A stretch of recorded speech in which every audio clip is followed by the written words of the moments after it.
Hello and welcome to this exploring session, continuing our journey into Thomas of Woodstock. As it is sometimes known, it doesn't really have a proper title, it just has lots and lots of different titles, some people call it. Lots of other things that doesn't really matter at this time. It's a play, it has no name, it has no author, it just has text, which we are exploring here. We had good fun and some admiration for Act 1, which set up the situation remarkably well. 3 scenes setting up the arguments between the various uncles to the king, King Richard, and his various uncles, setting up the nature of the characters of those uncles, and also the king's flatterers. And the conflict has been set up neatly for us to explore today. We're going to go from Act 2 onwards into the opening salvos of Act 3, and hopefully we will reach a horse. But before we get that, and before I get a little hoarse in my speaking, I will introduce the team reading the play today. Reading the part of Richard, the second Fleming, and the part of Lancaster in Act 3 only is... Alexandra. When I am not in confinement, I act professionally, and at present I'm attempting to blind myself with a window. Excellent. And reading the part of Greene and Cheney is... Hi, I'm Alan Scott. I'm based in Suffolk. I'm not a professional actor. And reading the parts of Bushy, the Duchess of Ireland, and a servant is... Hi. I wasn't sure if I was muted then. I'm Tamara. I am a professional actor. I'm usually in London. I'm currently in Germany. Yes. And playing the part of Scroop and Nimble and a Courtier, if we get that far, is... Hello, I'm Pamela Flanagan and I'm based in London. And reading the part of Tresilian, Boo Hiss, Surrey and Bagot throughout the play this session is... Hello, I'm Helen Good. I'm a historian and I'm based at the moment in Yorkshire. And reading the part of York and the Duchess of Gloucester is... Hi, I'm Liz Hill and I'm in North Devon. And reading the part of Woodstock, Thomas of Woodstock and Crosby is...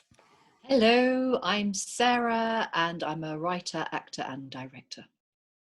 And I am your host, Robert Crighton. I'm going to be reading today stage directions. I'm also going to be jumping in occasionally to be Arundel, and in Act 2, Lancaster as well.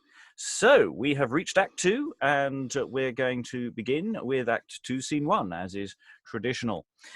The sound effects open this as we have the trumpets. Sounding a flourish. I don't know if that was particularly florid or not.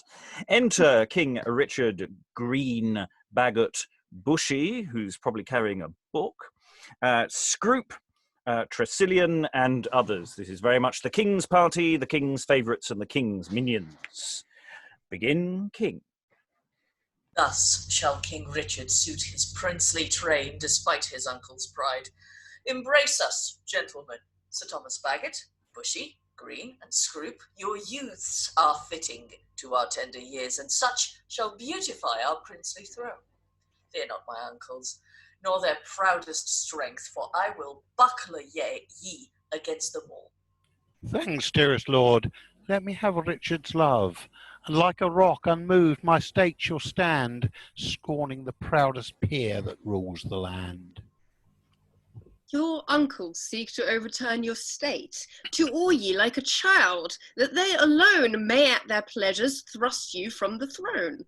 As if the sun were forced to decline before his dated time of darkness comes.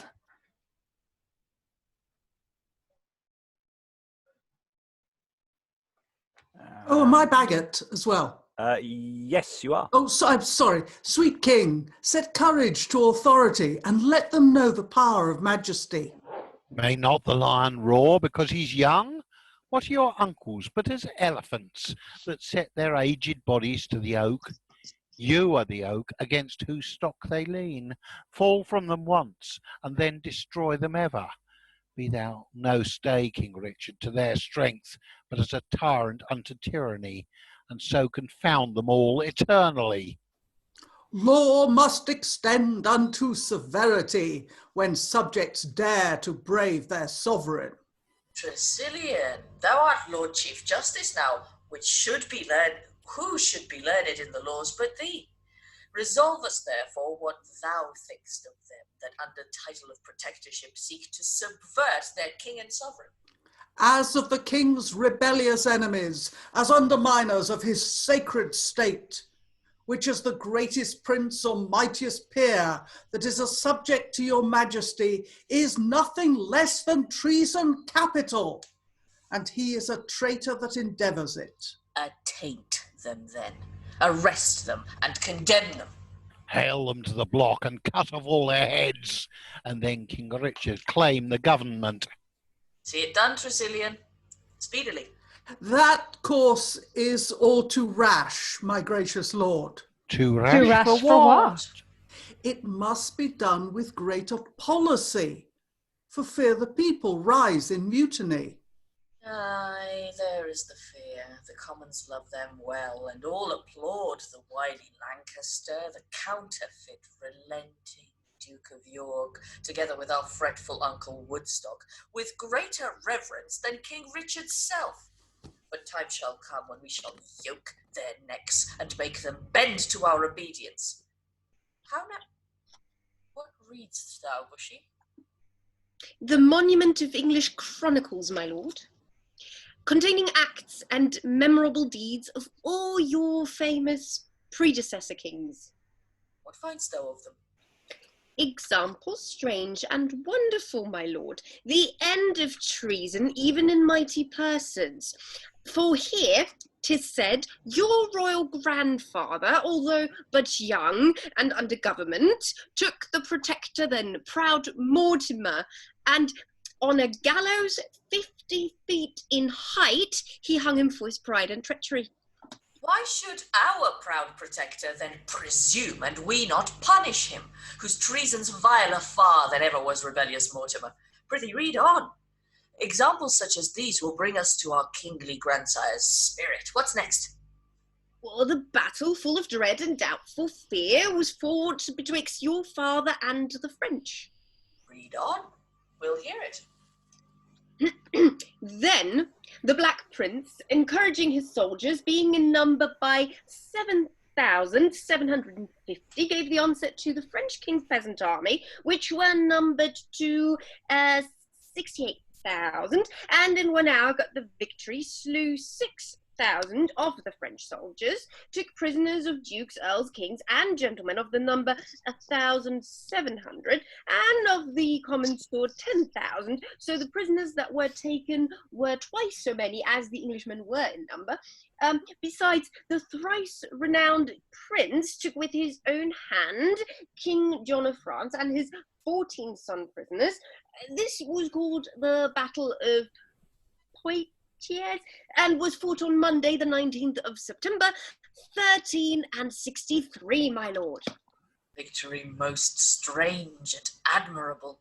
Never was conquest got with such great odds. Oh, princely Edward, that had thy son such hap, such fortune and success to follow him, his daring uncles and rebellious peers durst not control and govern as they do. But these bright shining trophies shall awake me, and as we are his body's counterfeit, so will we be the image of his mind, and die but will attain his virtuous deeds. What next ensues, good Bushy? Read the rest. Here is set down, my princely sovereign, the certain time and day when you were born. Our birthday, sayest thou? Is that noted there? It is, my lord. Prithee, let me hear it, for thereby hangs a secret mystery which yet our uncle strangely keeps from us. On, Bushy! Upon the 3rd of April, 1365, was Lord Richard, son to the Black Prince, born at Bordeaux. Stay. Let me think about. Read it again.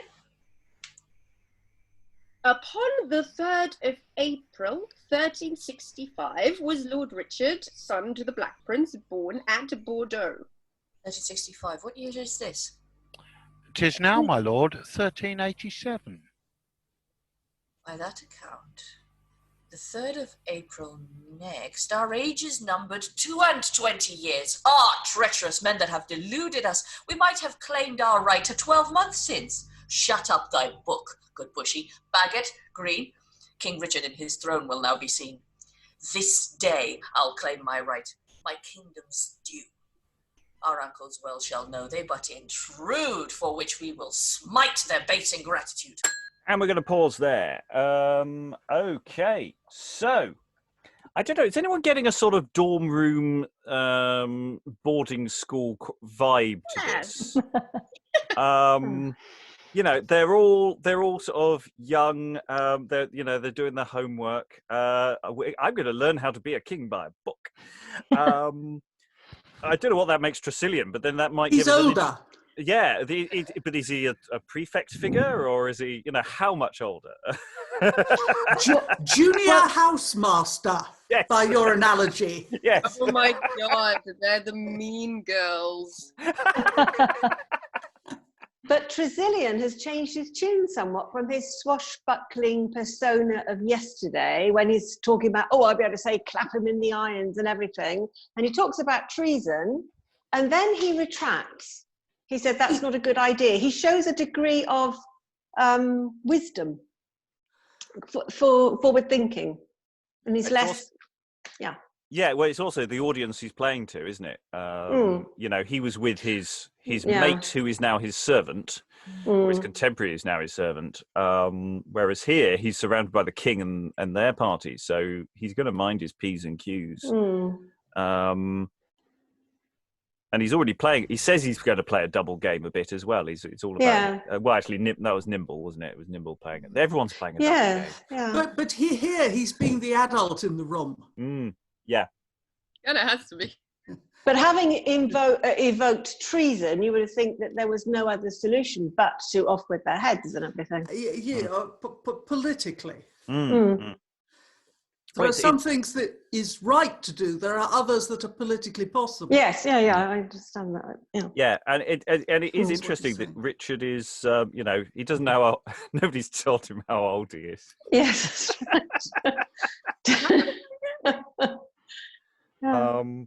So yes, which has some, all the effects of, he can suddenly now take power, whereas he couldn't before, because he, there's a protectorate. So this is the turning point of perhaps who knows where it's going to go. Other thoughts? Well, the scene isn't over yet. We're about to have the entrance of the Duke of York. I loved the way they said the Commons love them well and all applaud the wily Lancaster, and I'm thinking, well, that's one hell of a historical rewrite. Yes. Everyone hated John of Gaunt. They burnt his houses. Anyway. It's nice that we've got a characterization of Woodstock, because we were talking about whether he was competent or whether he had these tics. Are fretful. I think fretful is a very good character point. Yes, yeah. Particularly his in relation to the way he was dithering yesterday. He didn't know what to do. Like falls in well with that. Yeah, and that's the thing about nice characters. They're not usually very decisive. I think there's that thing if they have doubt. Alan, were you going to say something? Well, I was going to say Woodstock, in my view, is conscientious, whereas Lancaster and York are far more cavalier in the usages of the word. Any other thoughts from this scene so far about Richard? Have we got a handle on Richard yet? Just going back to your dormitory analogy, which I thought I commented on at the time, and then I realised I was muted.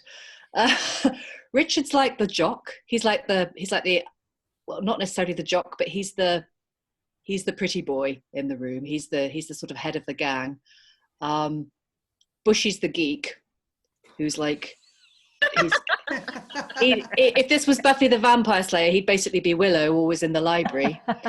And then Tresilian, I was thinking he's more like matron, isn't he? He's Well, he's Anthony Stewart headed by that analogy. Yes. yeah, I'm not sure about that, but he's that really annoying matron who's kind of not exactly staff and definitely not like one of the gang, but is just kind of hanging out on the periphery. Yeah, keeping an eye on you. Yeah. Okay, I think we'll move on from that point. Now, it doesn't say in the manuscript, but we can assume that some sort of indication has been handed on to Bagot before he now speaks. There's some indication that the Duke of York is outside wanting to come in. So I don't know, secret signals, flags, I don't know, puff of smoke. So anyway, Bagot continues. So Sorry, yes. yeah, we're now smile at base ingratitude. Yes. Yes, Yeah, yes. right. Edmund of Langley, Duke of York, my lord, sent from the Lord Protector and the peers, doth crave admittance to your royal presence. Our uncle Edmund. So, were it not he, we would not speak with him. But go, admit him. Woodstock and Gaunt are set, stern, and troublesome, but York is gentle, mild, and generous, and therefore we admit his conference. And enter York. He comes, my lord. Methinks 'tis strange, my good and reverend uncle, you and the rest should thus malign against us, and every hour with rude and bitter taunts abuse King Richard and his harmless friends. We had a father that once called you brother, a grandsire too that titled you his son, but could they see how you have wronged King Richard, their ghosts would haunt you, and in dead of night fright all your quiet sleeps with horrid fears. I pray stand up. We honour reverend years and meaner subjects. Good uncle, rise, and tell us what further mischiefs are there now devised to torture and afflict your sovereign with. My royal lord, even by my birth, I swear, my father's tomb and faith to heaven I owe. Your uncle's thoughts are all most honourable, and to that end, the good protector sends me to certify your sacred majesty.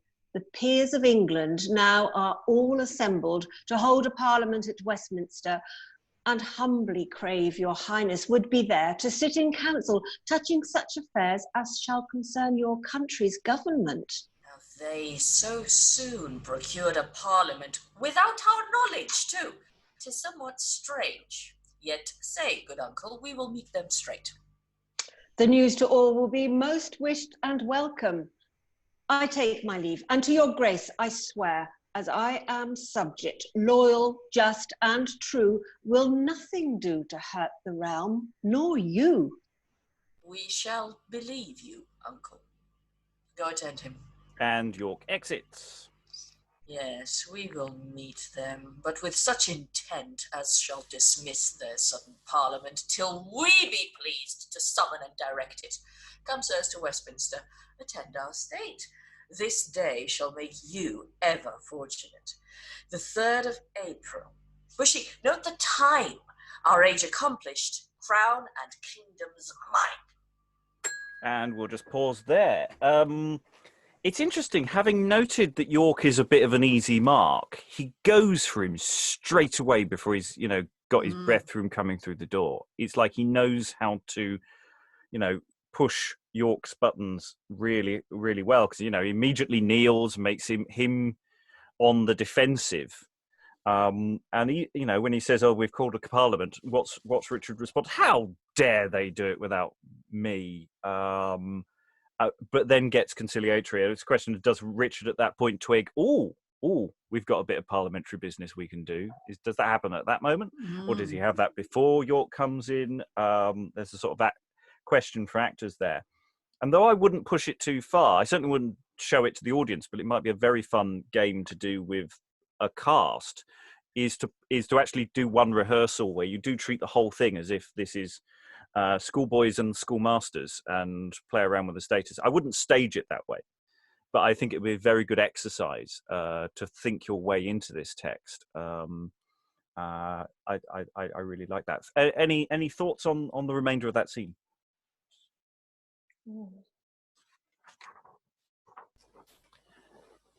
I mean, Tamara.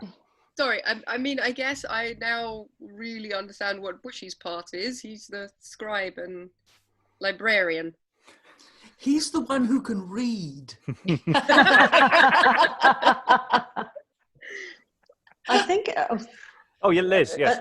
Just another thought that's come to me. This is the first time since he's discovered how old he is and that he'll be able to become king, that he is face to face with one of the uncles. So he's really flexing his muscles and he's trying out his newfound power. And this is the way he's going to go on from now. So, yeah, I think. Yes, I was going in that to. Scene. I was going to note that as well, and also how there is a colloquialism to the way in which Richard speaks with his friends that is now transferring to how he speaks to his uncle.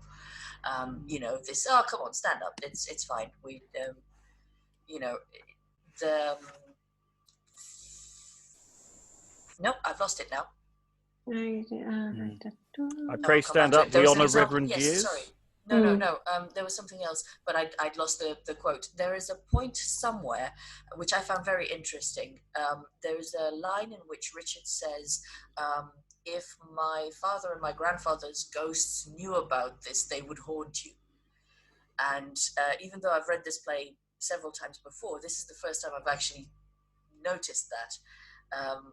And you know, it's I like it because it's interesting for what comes later. Don't tell them. Don't tell them. Spoiler alert! Spoiler alert! Are we actually going to get ghosts? No ghosts. Here you go. But could they see how you have wronged King Richard? Their ghosts would haunt ye, and in dead of night fright all your quiet sleeps with horrid fears. So, that's a lovely moment.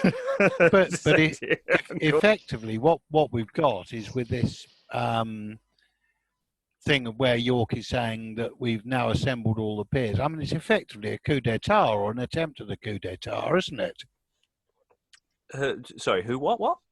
That York and Lancaster are effectively trying to provoke a coup d'état by having a parliament which will be their own picked people to ensure that they have continuing control as far as they can. Well, they talked about it, didn't they, at the end of Act 1, about, I mean, yeah, that they were setting this whole thing up to try and rein them in. But it's business as usual. But they are doing it for a purpose. Oh, yes. So it's. I don't think it's as extreme as that. I think it's a matter of they just want to clip his wings a bit and just make sure their authority is stamped. And of course, they don't know that he knows some stuff. He's read a book.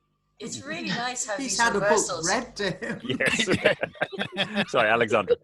I just want to say it's really nice how these reversals are happening, how these sort of things about who knows what about whom and who is planning what, that we as an audience are party to that. You know, we know what the uncles intend to use this parliament to remove the sycophants, and we know that the sycophants have just given him the idea of taking power, and you know, it's really interesting, and we're about to find out what happens in a couple of scenes. But I think there's something in the writing that is allowing us to be privy to all these plans and then watch which ones unfold and how they conflict with each other. I think is really, really nice. I think that Bushy had already come upon this, but was letting Richard make the discovery. Oh yes, it was very staged, wasn't it? Oh, I just happened to see all these that your predecessor kings have done, just to make him a bit more assertive. Yeah, I think so too. Right. Well, we've got the setup. We've got another crucible has been set up. We've had a wedding as crucible. Now we've got a parliament as crucible. This is quite a long, chunky scene. I think I'll probably let most of it play out in one straight long line and see where we get to. I may pause in the middle, but possibly not. Okay, so the scene enters with possibly another flourish. I don't actually have a flourish on my That's oh yes, flourish We got flourish at the end of flourish. that scene, flourish into this one. Enter Lancaster, Arundel, Surrey, the Queen, Queen Anne, Woodstock, with petitions and mace and various other things carried before him. His Duchess of Gloucester and York, having run round the corner and back on stage, meets them in haste. Now, Brother York, what says King Richard, His Highness will be here immediately. Go, cousin Surrey, greet the Parliament, tell them the King is coming. Give these petitions to the knights and burgesses o'er the lower house, sent from several shire of all the kingdom. These copies I will keep, and show his Highness. Pray make haste. I will, my lord. And Surrey makes a quick exit. Queen Anne? Queen Anne. Pamela. Sorry. Pity King Richard's youth, most reverend uncles, and in your high proceedings gently use him. Think of his tender years. What is now amiss? His riper judgment shall make good and perfect to you and to the kingdom's benefit. Alack, sweet queen, you and our lord the king have little cause to fear our just proceedings.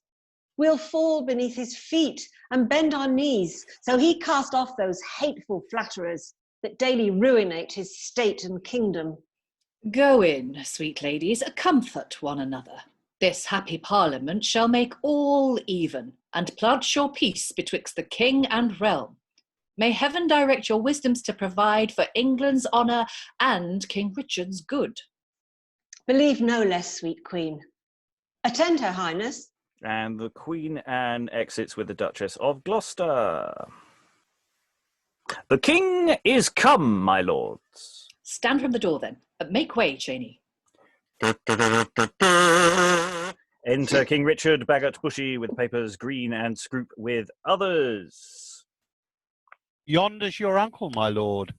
Aye, with our plain protector full of complaining, sweet Greene. I'll wage my crown. Give them fair words and smooth a while. The toils are pitched and you may catch them quickly. Why, how now, uncle?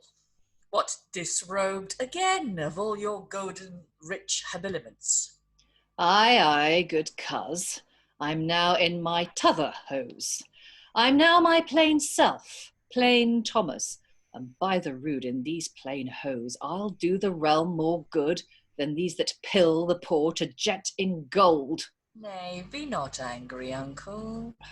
Be you then pleased, good coz, to hear me speak, and view thy subjects' sad petitions. See here, King Richard, whilst thou livest at ease, lulling thyself in nice security, thy wronged kingdom's in a mutiny.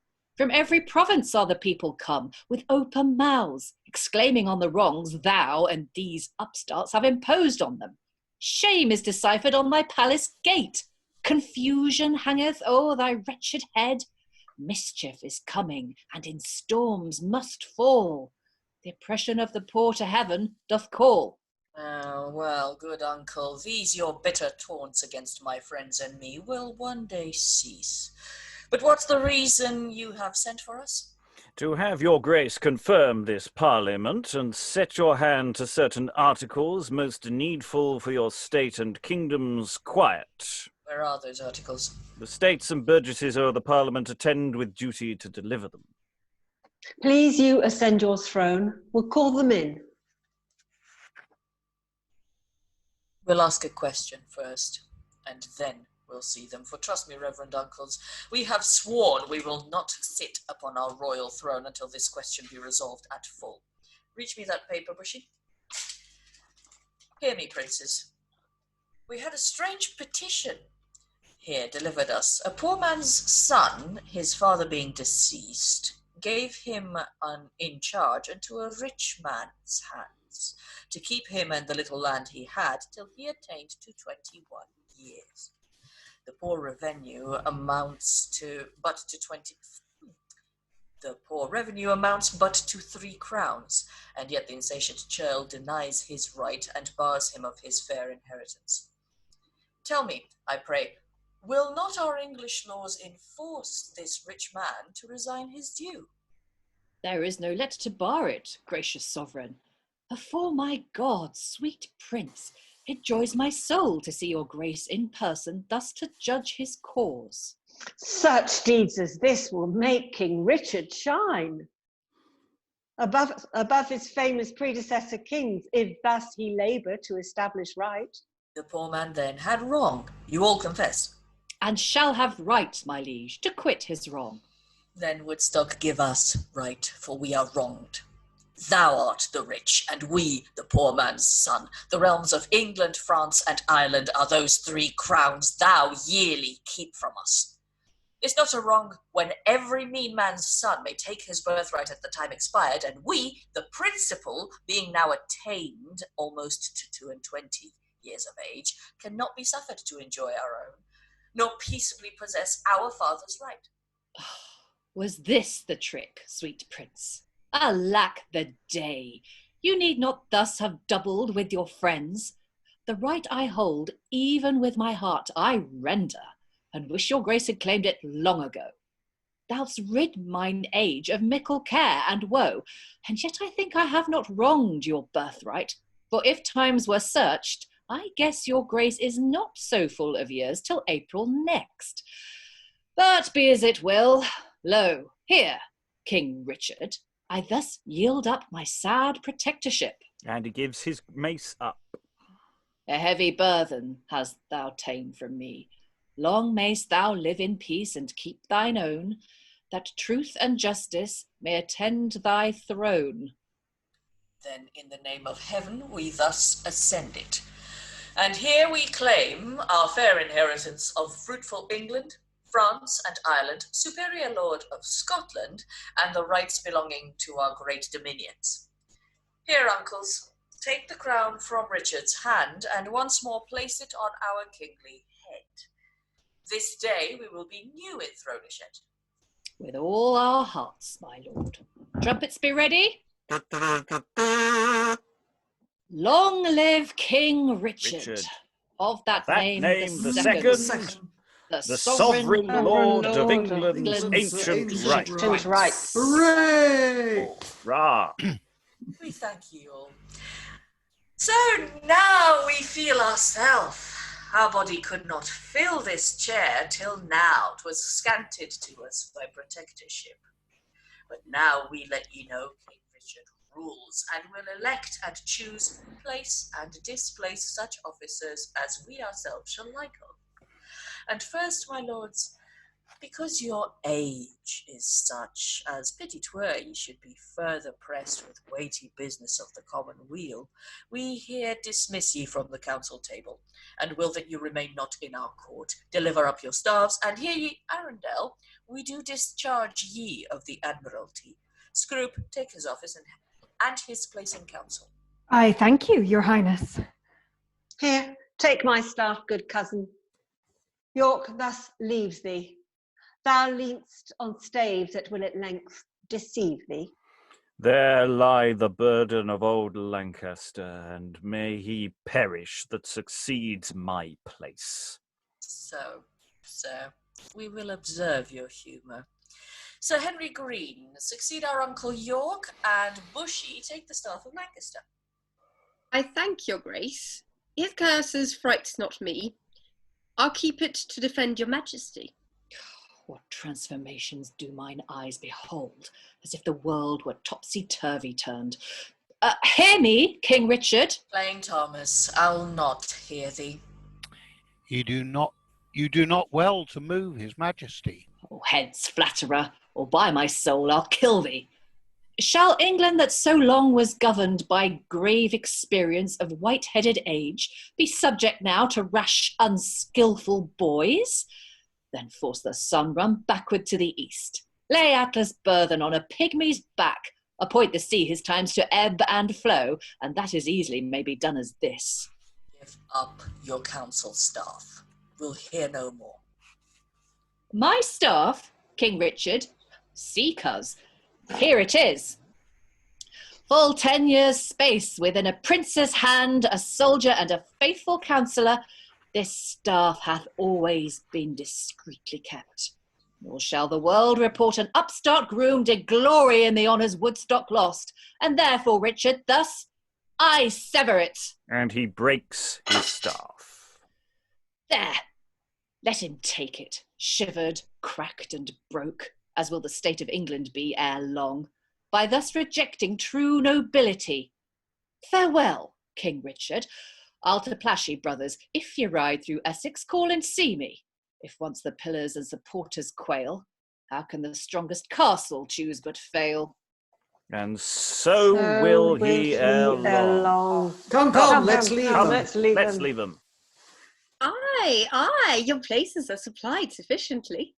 And we'll pause there as the lords all exit, because I think we should just take in what's happened before we have the coda to the scene. Nice little bit of trick, make them demonstrate his lawful claim to the throne. It reads a bit like a boardroom scene at times, doesn't it? Of the I'm just going to table a motion before we get down to seconded, yes, lovely, and I'm king, marvelous. And then, of course, the doubling down. We had this with Richard earlier, didn't we? In the wedding scene of Richard not just taking on kingship, but then he takes all the power away from the uncles as well and hands them over to the various hipsters available.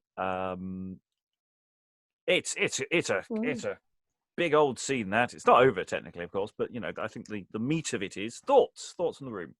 They're very patronising to him when he brings forward this poor man's petition and says, do advise me on the law here. They're all very patronising. Oh, how wonderful that you're beginning to take an interest. Yeah. I was trying to work out if I think that Woodstock was telling the truth or not in saying that he thought he had another year before he was turning 21, whether it's an excuse or whether it's genuinely like, oh, sorry, I made a mistake. It's hard to tell, isn't it? Yeah. I mean, he keeps saying, oh, I am plain speaking, but actually there's such a lot of double meaning in that scene in terms of what he says. The sarcasm is dripping. He clearly doesn't mean what he's actually saying, and he makes it very clear, but it's like, because of that, it's like, yeah, not so plain speaking, are you? And like, who knows whether he's lying or whether he's telling the truth? I can't tell.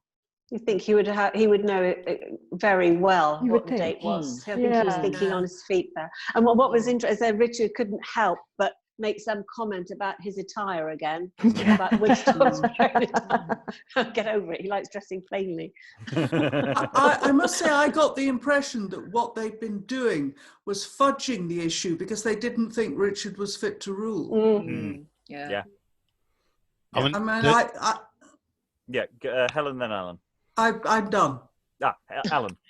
My wonder is, in fact, whether someone is actually trying the game and saying, well, actually, you're effectively under protectorship until you pass 21, and interpreting that as being until you've attained your 22nd birthday.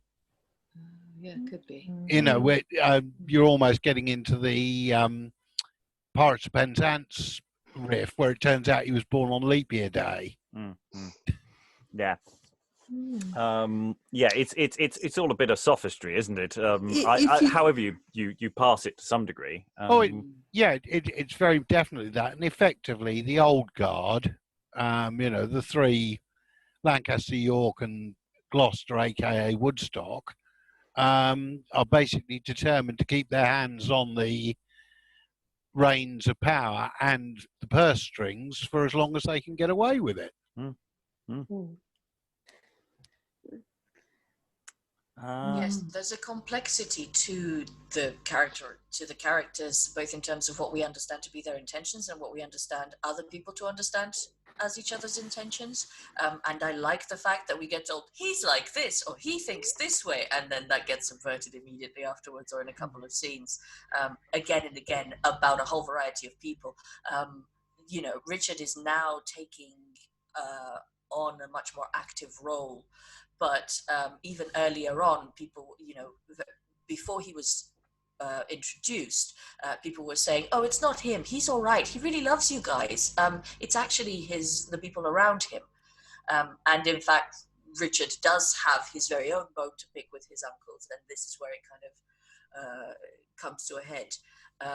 But yes, I feel like everyone is duplicitous in some manner, and I really like that. I think with one exception, and I think we should flag it up in this scene at the very top, Queen Anne, who who probably doesn't really understand the complexity of what's going on in the room as an outsider, but also is always trying to reconcile and trying to pull people together. And even though she only says 5-6 lines in this scene, we're going to get a bit more from her in a moment. So I just wanted to flag that up. That's true, because it's like she's a character who doesn't know that she's in House of Cards or something like that. Yeah. but she does accept that Richard has his deficiencies. Yeah. Yeah. Yeah, well, that's literally what she, he's young, he'll learn. Was she? How old was she? Well, yes, in the play or in reality. In the play or in reality. Yes, but she's an emperor's daughter, so she understands courts. Yeah. I think it's maybe if we're going to say that maybe she doesn't actually know what the game is. I think that might be the thing. Is the other way of going. She doesn't know what the rules of this court are. She knows there's stuff going on, and it would be better if everyone liked each other. But I don't get the impression she knows that much. But I do think she understands what happens in terms of she seems to pick up very well on moments where conflict would flare. So she might not know who is in with whom and who wants what, but she really very clearly understands those moments when the sparks start flying. She's good at reading the room. Yeah. It's been established that she comes from a more sophisticated and genteel court where ladies ride astride. Don't ride astride, sorry. Yeah. And if we're following a logic from history, then of course she's an older woman than the king by a few years. So when she says he's young, it might be that she's actually a little bit more experienced. But I think within the logic of the play, you have to make your casting decision there. I don't think the play is telling us anything specifically there. I might have got my numbers wrong on that, but I think that's about right. She's following classical virtues, the respect for elders. She sees how the uncles are being treated, and that shocks her. It is a boys' club, isn't it, that she's not really involved with? I mean, either her king's side, let alone the older men. Anyway, we do need to move forward, finish this scene, and we're talking about respecting your elders. I think it would be fair to say, Scroop, because this is very much all the chaps, the hangers-on. We've got Scroop, Greene, Bagot, Richard. I don't think Bushy says anything. I could be wrong there, but all together now, all at once or one at a time. So as the old greybeards leave the room. Old doting greybeards. For God, my lord, had they not been your uncles, I'd break my council staff about their heads.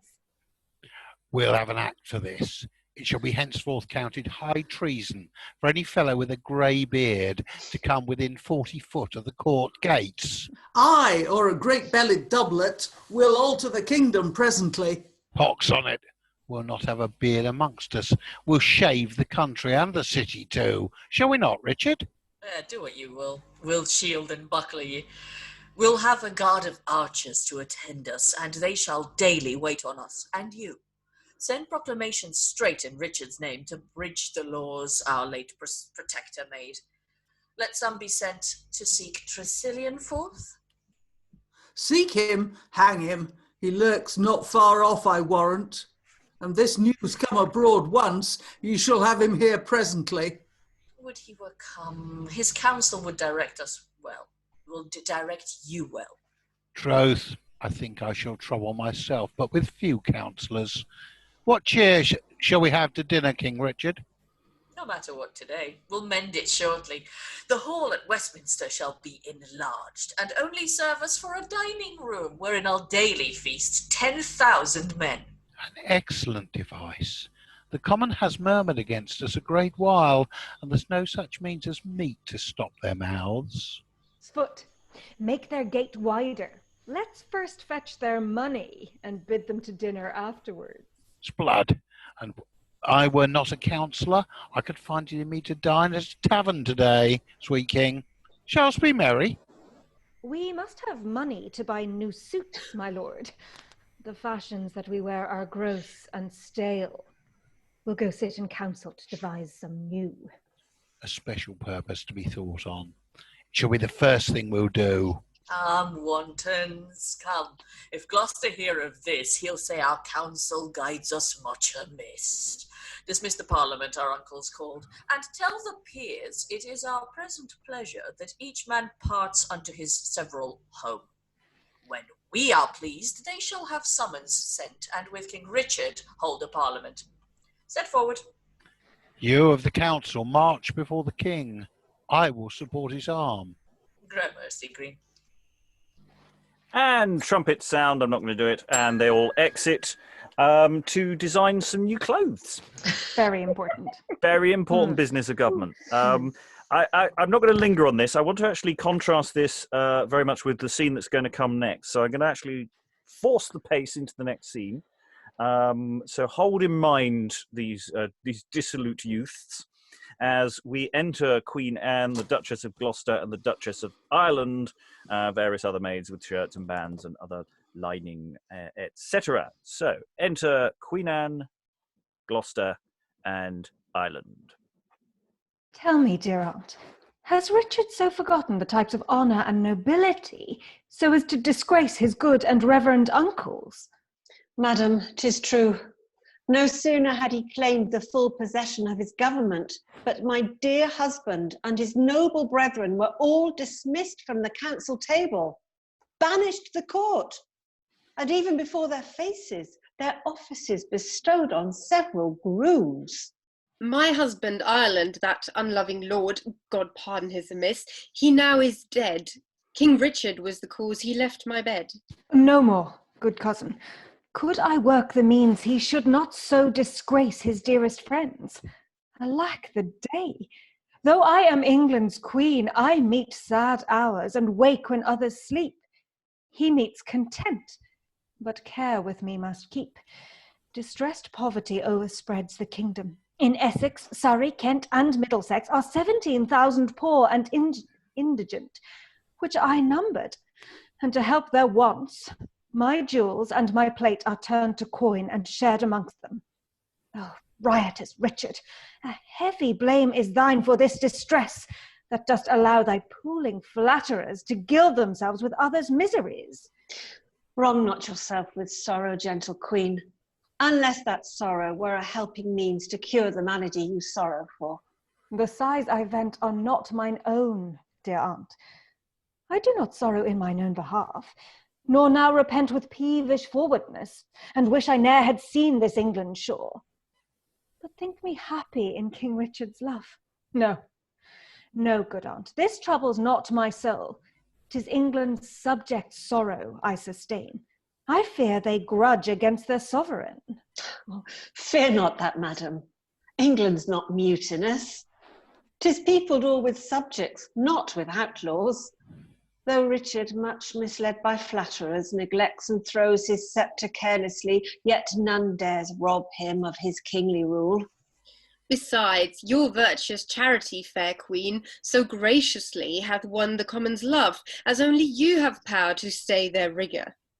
The wealth I have shall be the poor's revenue, as sure as 'twere confirmed by Parliament. This mine own industry, and 60 more I daily keep at work, is all their own. The coin I have, I send them. Would 'twere more, to satisfy my fears or pay those sums my wanton lord hath forced from needy subjects, I'd want myself. Go, let those trunks be filled with those our labours to relieve the poor. Let them be carefully distributed. For those that now shall want will work again, and tell them ere 2 days we shall be furnished. What? Is the court removing? Whither goes that trunk? Oh, I haven't designated a maid there. Someone wants to be a maid? 'Tis the Queen's charity, sir, of needful clothing, to be distributed amongst the poor. Why, there's one blessing yet, that England hath a virtuous queen, although a wanton king. Good health, sweet princess. Believe me, madam, you have quick utterance for your housewifery. Your grace affords good penance sure, ye sell so fast. Pray heaven your gettings quit your safe return. Amen. For 'tis from heaven I look for recompense. No doubt, fair queen, the righteous powers will quit you for these religious deeds of charity. But to my message, madam, my lord the duke entreats your grace prepare with him to horse. He will this night ride home to Plashy House. Madam, ye hear I'm sent for. Then be gone. Leave me alone in desolation. Adieu, good aunt. I'll see you shortly there. King Richard's kindred are not welcome here. Will ye all leave me then? Oh, woe is me! I now am crowned a queen of misery. Where dost thou leave my husband, Cheney? Speak! Accompanied with the Dukes of York and Lancaster, who, as I guess, intend to ride with him, for which he wished me haste your grace's presence. Thou seest the passions of the Queen as such, I may not too abruptly leave her highness. But tell my lord I'll see him presently. Saw'st thou King Richard, Cheney? Prithee, tell me what revels keep his flattering minions. They sit in council to devise strange fashions, and suit themselves in wild and antic habits, such as this kingdom never yet beheld. French hose, Italian cloaks, and Spanish hats, Polonian shoes, with picks a handful long, tied to their knees with chains of pearl and gold. Their plumed tops fly waving in the air, a cubit high above their wanton heads. Tresilian with King Richard likewise sits, devising taxes and strange shifts for money, to build again the hall at Westminster to feast in. And when abroad they come, 400 archers in a guard attends them. Oh, certain ruin of this famous kingdom! Fond Richard, thou build'st a hall to feast in, and starvest thy wretched subjects to erect it. Woe to those men that thus incline their soul to these remorseless acts and deeds so foul. The trumpets tell us that King Richard's coming. I'll take my leave, fair queen, but credit me, ere many days again I'll visit ye. I'll home to Langley with my uncle York, and there lament alone my wretched state. And they exit. Blessed heaven conduct ye both. Queen Anne alone for Richard's follies still must sigh and groan. And she exits. So it's quite a contrast, actually. The end of that scene running straight into this one. I mean, Queen Anne, she's a positive saint, isn't she? She's a socialist. Yeah, and you know, they are so. I mean, there's absolutely no holding back here about, you know, how useless the king is and the courtiers. Yet they're definitely getting on with that whole new fashion line that they're working on. In a modern production, you can imagine they're all going off to Paris Fashion Week. It's also, you know, they've got a guard of archers with them, and you know that extravagant. It's not just that, but it's almost like it's a police state kind of thing that's surrounded by bodyguards and of an excessive degree. So you've got costuming and also lots of presumably hordes of extras required for what's about to come next. Other thoughts? I mean, it's trophy buildings too, out of the public purse. Though, of course, his great hall at Westminster we still have.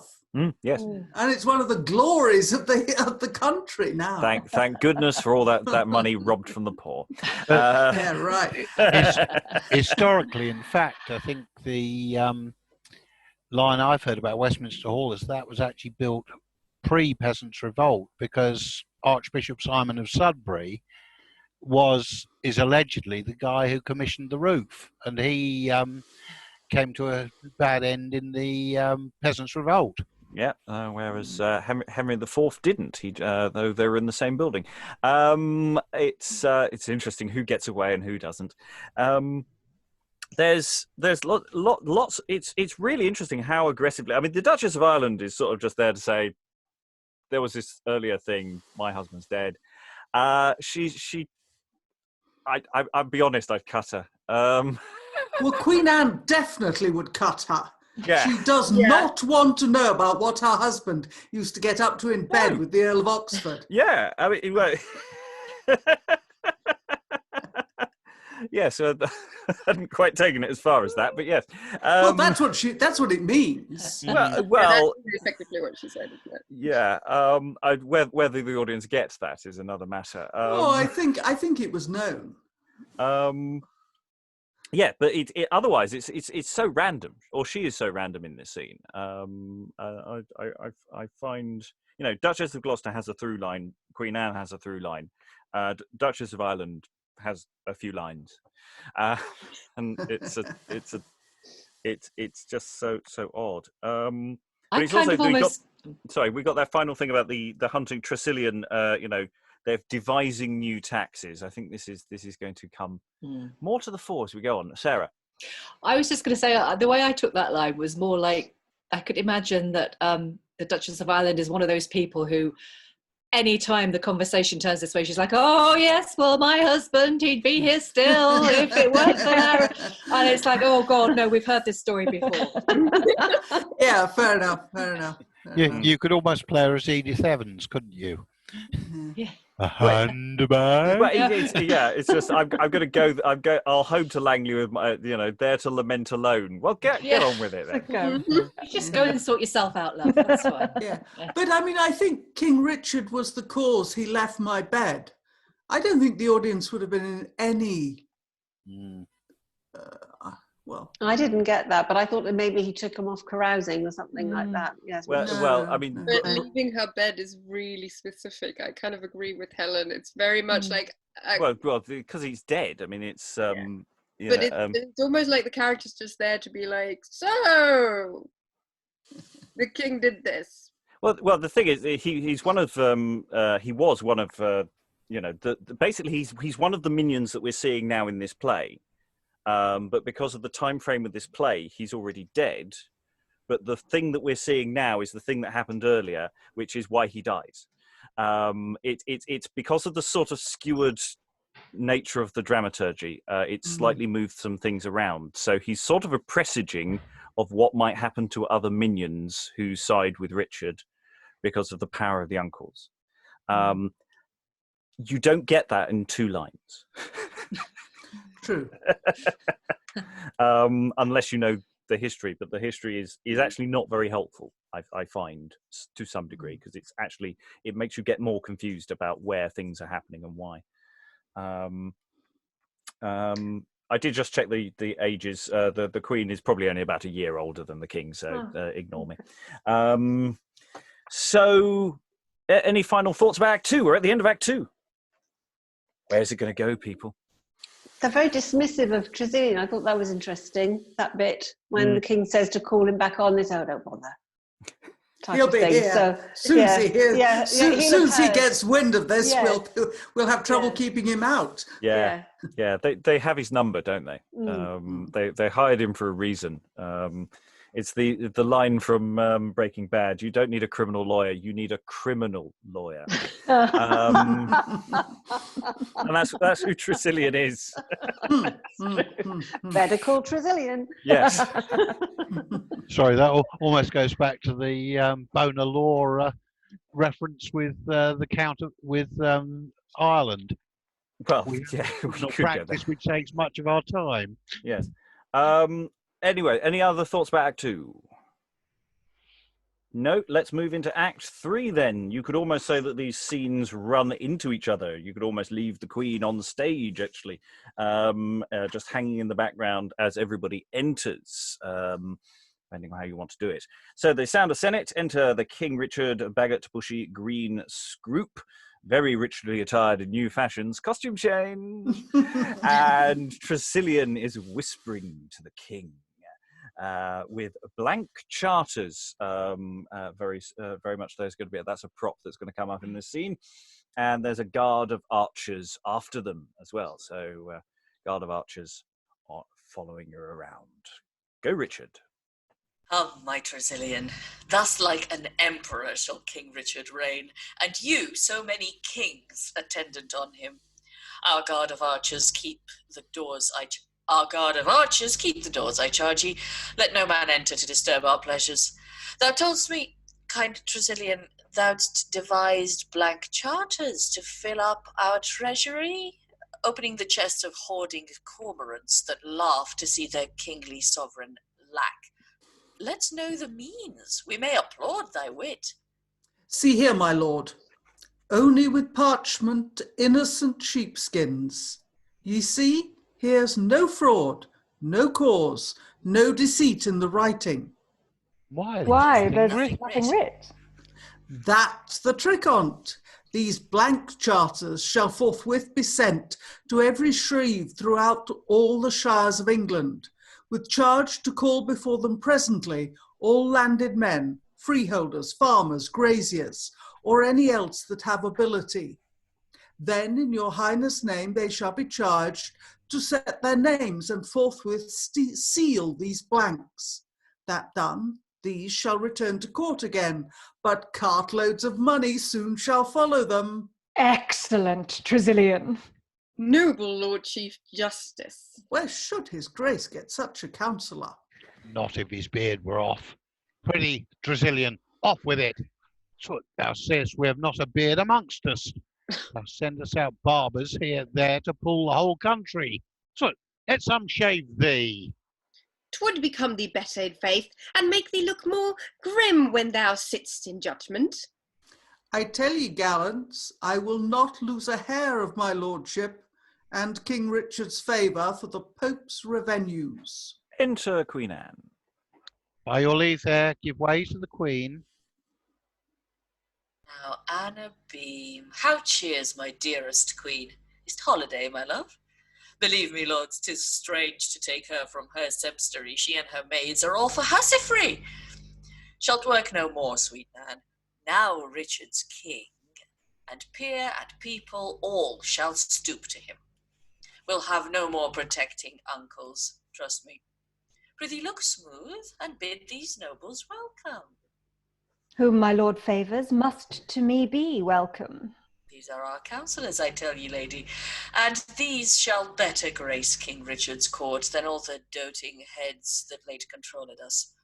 Thou seest already we begin to alter the vulgar fashions of our homespun kingdom. I tell thee now the states of Christendom shall wonder at our English royalty.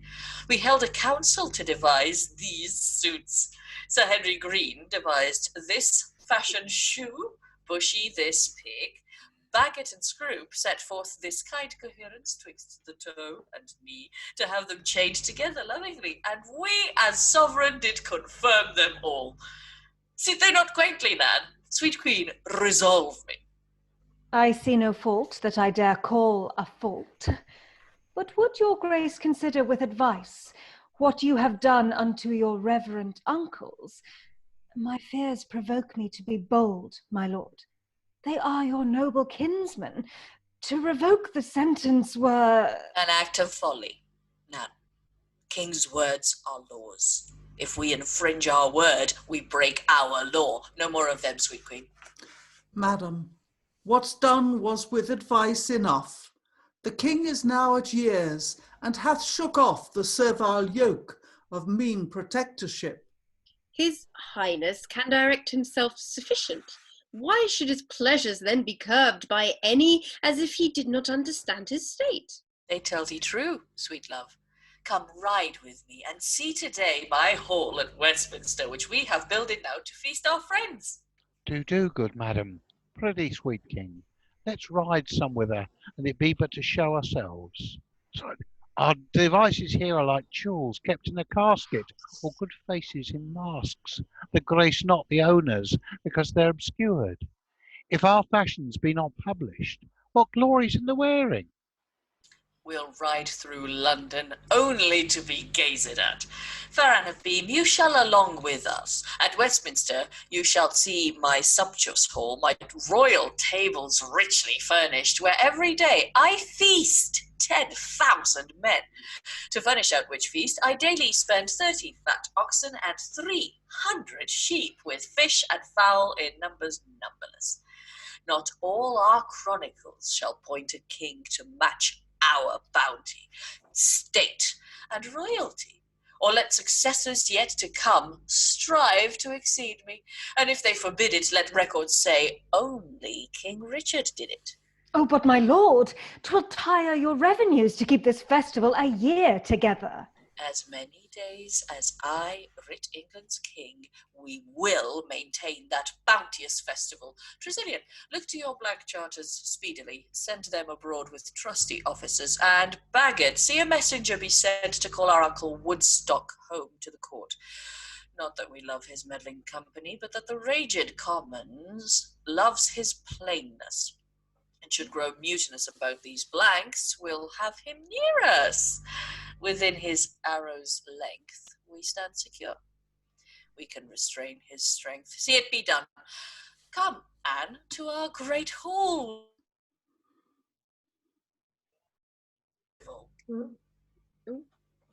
We slightly lost your final line there, Richard, before you exited. Could you just give it again, please? Apologies. Come, Anne, to our great hall, where Richard keeps his gorgeous festival. Okay, just pause there. The thing that leapt to mind as I was listening to Richard's great work so far of the Henry Greene this shoe. The Bushy, and all I could think of was the Golga Frimption B arc from the Hitchhiker's Guide to the Galaxy. That they're all a load of bloody hairdressers. Telephone sanitizers. Telephone sanitizers. They should all be put on told about the coming of the Great Green Arkle Seizure and sent off. Yeah, yes, but remember those sent in the A arc all died because of an unsanitized telephone. Yeah, but they lived with some sanity. I mean, the glutting of power is fascinating. You know, Tresilian coming in with these blank checks. I mean, that's that first thing. But what's the primary? You know, everyone praises him for it, but what do they say? Shave your beard, mate. We've all got beards. You know, no, we haven't got beards. Yeah. Can I just check about that blank check? Because I'm not 100%. I don't really know anything actually about the history of this period. So he's basically sending out these blank checks that people have to sign, and they don't know how much money they're signing to, and then the king just collects the money from them. Well, they're actually described as blank charters. I've got a copy on my living room wall of the charter that was actually granted to the borough of Colchester.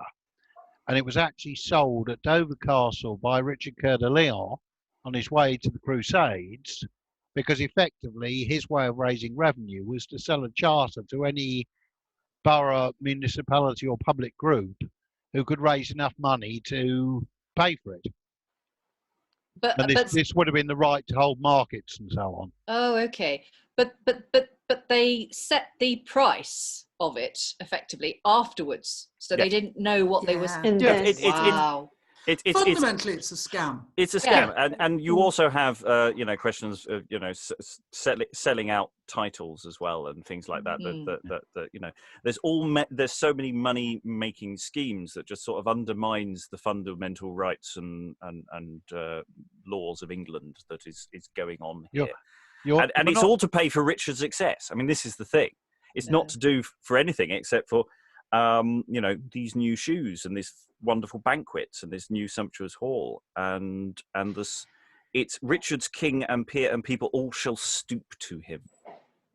You know, this is someone who's suddenly got power and he's taking every bit of it. The one thing he's not going for is the church. No.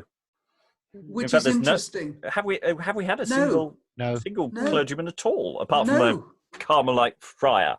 But which you would expect. Oh, maybe it was written. Mm-hmm.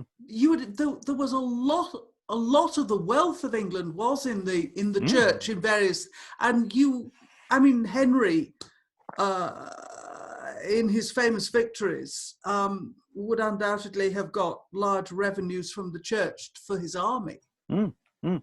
And it's also, they have this wafer thin thing of call Woodstock back. We need someone as a human shield for the populace. We'll blame him basically. So in this analogy, Woodstock is the Liberal Democrats joining a coalition government. I'm sorry, I keep thinking Trump White House. Oh, I think all the analogies work. No, I think they're slightly brighter than that, Helen. So, yeah, other thoughts before we move on, because the scene's not over. In a sense, it's two scenes. There's sort of the king and his train exit, and we're left with the workers preparing this great work. Another modern... Oh, no. Yeah, go, please, Sarah. No. Another modern analogy... when Greene was doing that speech about, we've got these fabulous new clothes. We need to get out there, and what's the point of having them otherwise? I'm thinking, God, they wouldn't have done well in lockdown, would they? Instagram. Instagram. Yeah, Four More Fridays. Yeah, would have been like, Pamela, I think you were going to say something.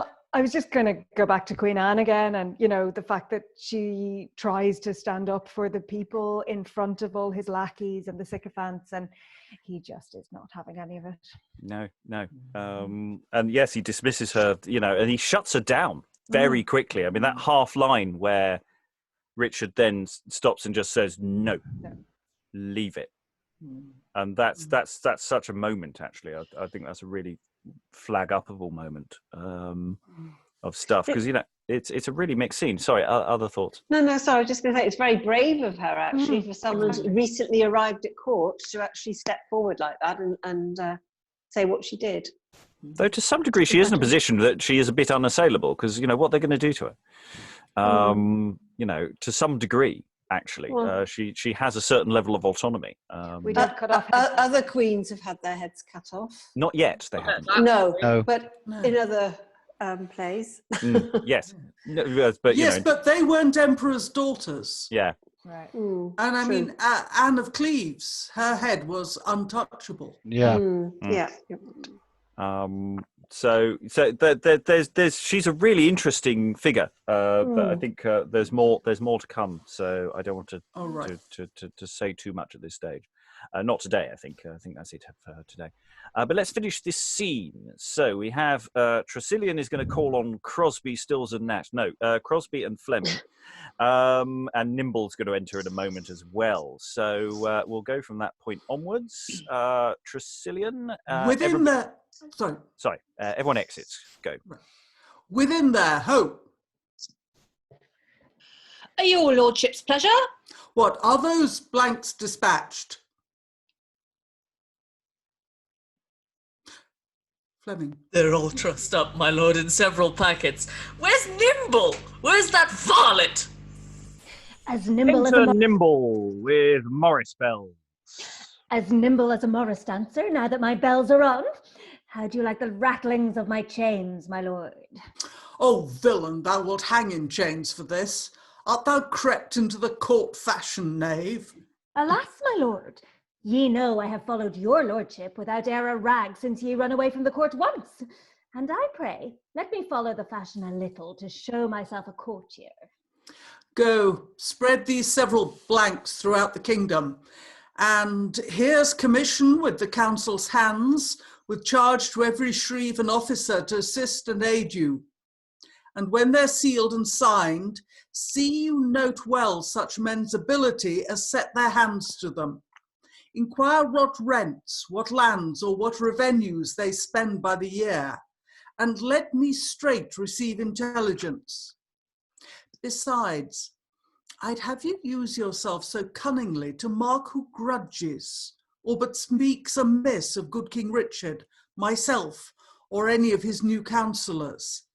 Attach them all for privy whisperers and send them up. I have a trick in law shall make King Richard seize into his hands the forfeiture of all their goods and lands. Nimble, take thou these blanks, and see you take a special note of them. I'll take the ditty, sir, but ye shall set a note to it, for if any man shall speak but an ill word of anything that's written here. Why, ass, there's nothing. And would ye have them speak ill of nothing? That's strange. But I mean, my lord, if they should but give this paper an ill word, as to say, I will tear this paper, or worse, I will rend this paper, or fouler words than that, as to say, I will bum fiddle your paper. If there be any such, I have a black book for them, my lord, I warrant ye. Be it your greatest care to be severe. Crosby and Fleming, pray be diligent. We shall, my lord. But how if we meet with some ignoramus fellows, my lord, that cannot write their minds? What shall they do? If they but set their marks, 'tis good. We shall meddle with no women in the blanks, shall we? Rich widows, none else, for a widow is as much as man and wife. Then a widow's an hermaphrodite, both cut and long tail, and if she cannot write, she shall set her mark to it. What else, sir? But if she have a daughter, she shall set her mother's mark to it? Meddle with none but men and widows, I charge ye.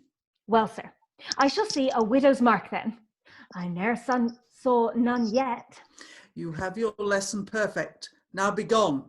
Be bold and swift in execution. Exit Tresilian. God by ye, my lord. We will domineer over the vulgar like so many St. Georges over the poor dragons. Come, sirs, we are like to have a flourishing commonwealth, i' faith. Oh, lots of things going on there. Some really quite rude stuff, which is always welcome. I don't know whether we've been in lockdown long enough to be using these papers for loo paper, but it was intimated at the beginning. Bum fiddle, I like as a phrase. That's excellent.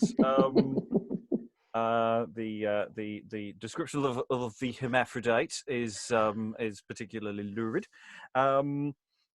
It's interesting that they're spying on the populace once again to make more money. I mean, it's as cynical as that. You know, if anyone says something naughty about, even vaguely rude about the king, it's not even to arrest them and have them killed. It's just to take all their money because we need their money. I mean, the method he's using is called felony forfeiture, and it's a really good way of making money. Anyone convicted of a felony, all their goods will forfeit to the crown. Yeah, I mean, and you're here roughly a dozen years after Peasants' Revolt, in terms of the time scale. At which point, of course, the poll tax had been the causa belli, the cause of the problems, and that had to be withdrawn. So they're having to scrape around to find other ways to make money. Well, yeah, within the logic of the play, the reason why they want money is because they want money. But that was the same reason as the poll tax. No, the poll tax was a bit more complicated than that. They needed money rather desperately, as within the country was in a pretty poor state. Within the logic of this play, regardless of what the state in the real world is like, the logic here is clearly that it's the king is wanton and profligate, and his followers are all wanton and profligate. It's for luxuries. Yeah. Non-essentials. We're not concerned at this juncture as to whether this is historically accurate. This is what the play is telling us.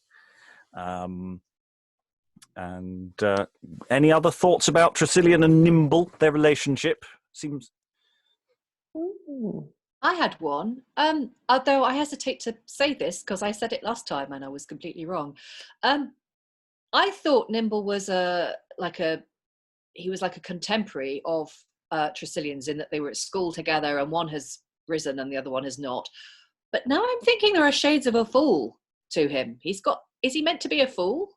Oh, he's definitely a comedy character, yeah. Yeah, he's a comedy character, but like with the bells and then the wordplay. Well, he's mocking the courtiers.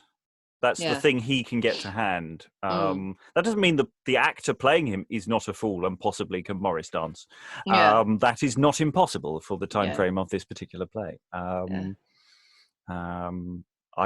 would put reasonable money on a Will Kemp for this. But what has happened is that Tresilian has minded his books and been nice to the right people and worked really hard and has got on, whereas Nimble has been enjoying himself, and so it's fairly easy to see that Nimble is not taking life seriously.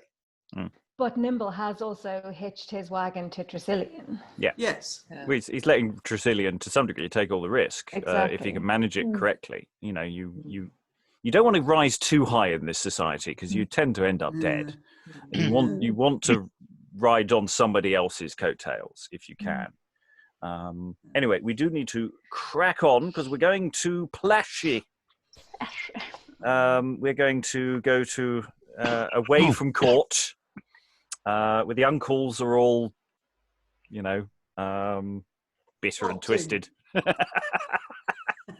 And it's a different Lancaster for this scene from It's No Longer Me. So enter Woodstock, Lancaster, and York at Plashy. Come, my good brothers, here at Plashy House, I'll bid you welcome with as true a heart as Richard, with a false and mind corrupt, disgraced our names and thrust us from his court. Beshrew him that repines, my lord. For me, I lived with care at court. I now am free. Come, let's find some other talk. I think not on't. I ne'er slept soundly when I was amongst them, so let them go. This house of Plashy, brother, stands in a sweet and pleasant air in faith. 'Tis near the Thames and circled round with trees that in the summer serve for pleasant fans to cool ye, and in winter strongly break the storm winds that else would nip ye too. And in faith, old York, we have all need of some kind wintering. We are beset, heaven shield, with many storms, and yet these trees at length will prove to me like Richard and his riotous minions. Their wanton heads so oft play with the winds, throwing their leaves so prodigally down, they'll leave me cold at last, and so will they make England wretched, and at the end themselves. If Westminster Hall devour as it has begun, 'twere better it was ruined lime and stone. For my God, I late was certified that at one feast was served 10,000 dishes. He daily feasts, they say, 10,000 men, and every man must have his dish at least. 30 fat oxen and 300 sheep, serve but one day's expenses. 100 scarcely can suffice his guard. A camp of soldiers feeds not like those bowmen. But how will these... Oh, sorry. But how will these expenses be maintained? Oh, they say there are strange tricks come forth to fetch in money. What they are, I know not. You've heard of the fantastic suits they wear. Never was English king so habited. We could allow his clothing, brother Woodstock, but we have 4 kings more are equalled with him. There's Bagot, Bushy, Wanton, Greene, and Scroop in state and fashion without difference. Indeed, they're more than kings, for they rule him. Come. Our breaths reverberate the wind. We talk like good divines, but cannot cure the grooms of the sin. Or shall we speak like all-commanding wise astronomers, and flatly say, such a day shall be fair, and yet it rains whether he will or no. So may we talk, but thus will Richard do. Enter Cheney with some blanks. I know, Cheney, what drives thee on so fast? If I durst, I would say, my lord, Tresilian drives me on, half as ill. I'm still the pursuivant of unhappy news. Here's blank charters, my lord. I pray behold them, sent from King Richard and his counsellors. Thou makest me blank at very sight of them. What must these? They appear in shape of obligations. They are no less. The country's full of them. Commissions are come down to every shreve, to force the richest subjects of the land to set their hands and forthwith seal these blanks, and then the bond must afterwards be paid, that shall confirm a due debt to the king, as much or as little as they please to point it. Oh, strange, unheard of, vile taxation. Who is't can help my memory a little? Has not this e'er been held a principle? There's nothing spoke or done that has not been. It was a maxim ere I had a beard. 'Tis now found false, an open heresy. This is a thing was never spoke or nor done. Blank charters, call ye them. If any age keep but a record of this policy, I'll phrase it too well. Flat villainy. Let me be chronicled apostata, rebellious to my God and country both. How do the people entertain these blanks? With much delight, yet for fear some have signed them. Others there be refuse and murmur strangely. For my God, I cannot blame them for it. He might as well have sent defiance to them. Oh, vulture England, wilt thou eat thine own?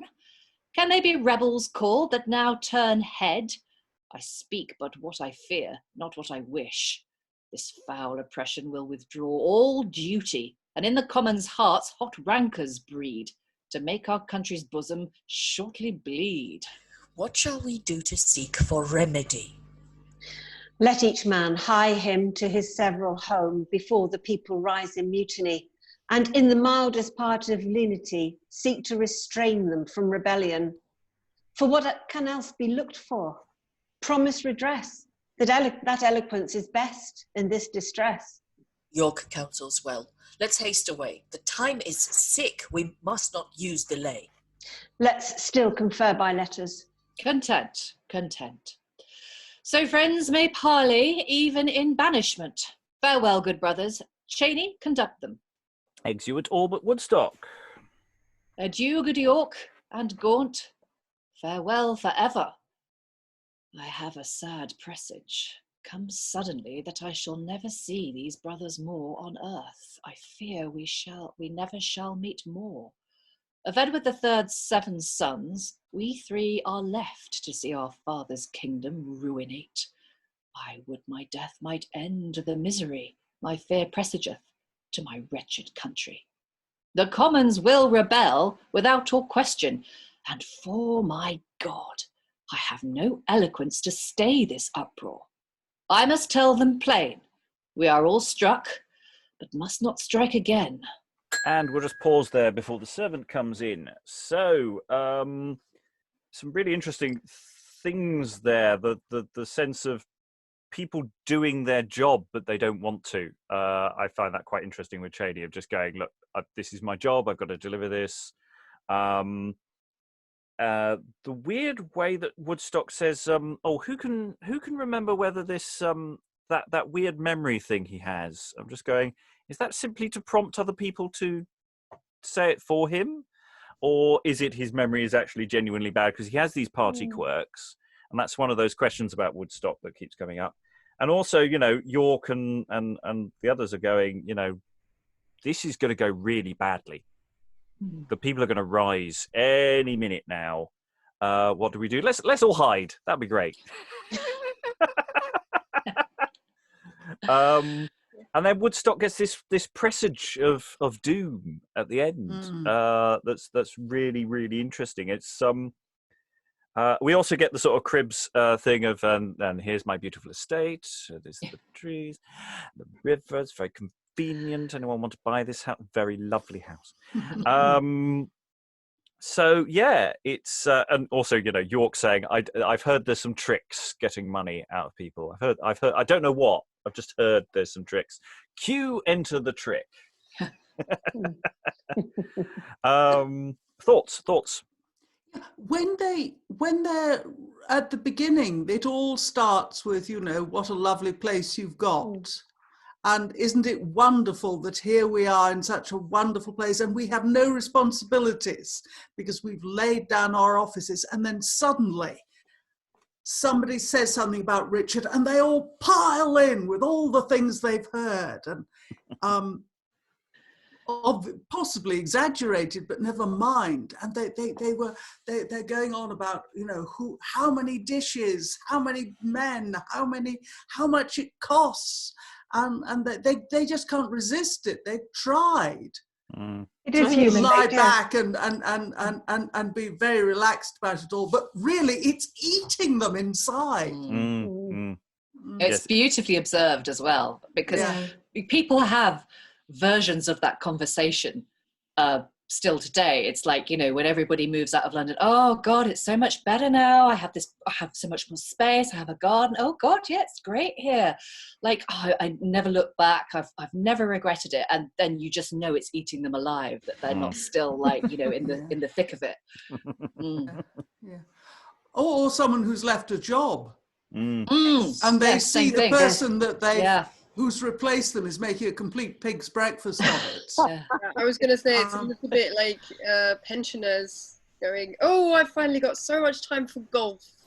And then they will play golf and complain about the newbies who got their jobs. Yeah.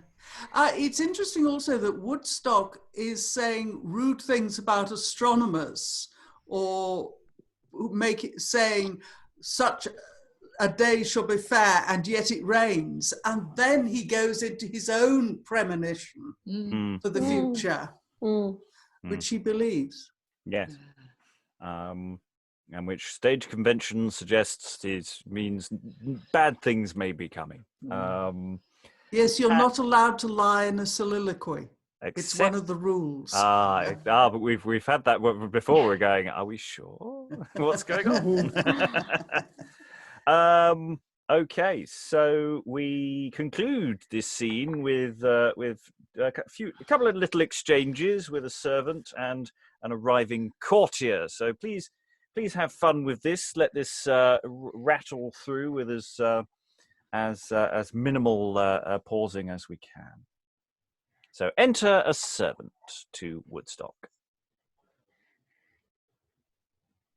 Woodstock? Oh.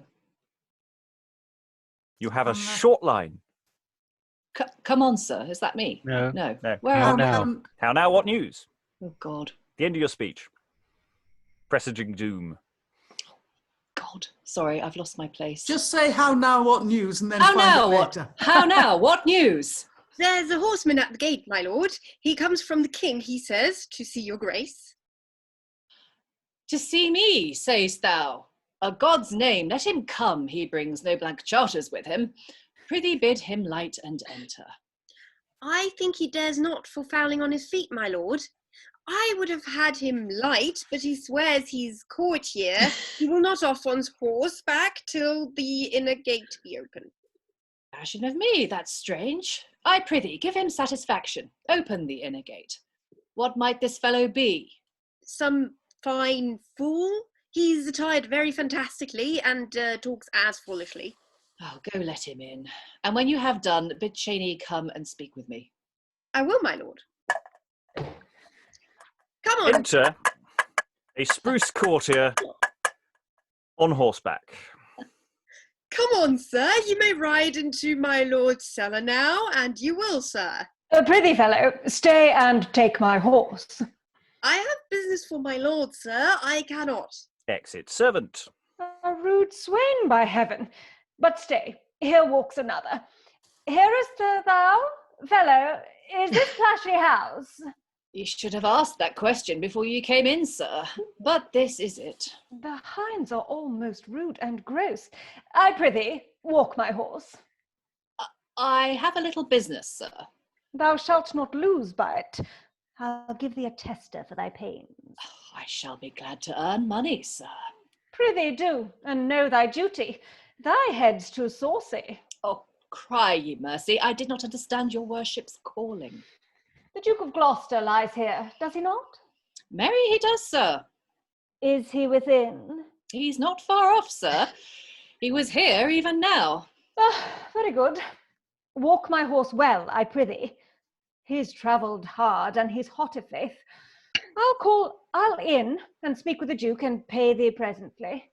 I make no doubt, sir. Exit the courtier. Strange metamorphosis. Is it possible that this fellow that's all made of fashions should be an Englishman? No marvel if he know not me, being so brave and I so beggarly. Well, I will earn money to enrich me now. It is the first I earned, by the rood, this 40 year. Come on, sir. You have sweat hard about this haste, yet I think you know little of the business. Why, so I say, you're a very indifferent beast. You'll follow any man that will lead you. Now, truly, sir, you look but e'en leanly on't. You feed not in Westminster Hall a days, where so many sheep and oxen are devoured. I'm afraid they'll eat you shortly, if you tarry amongst them.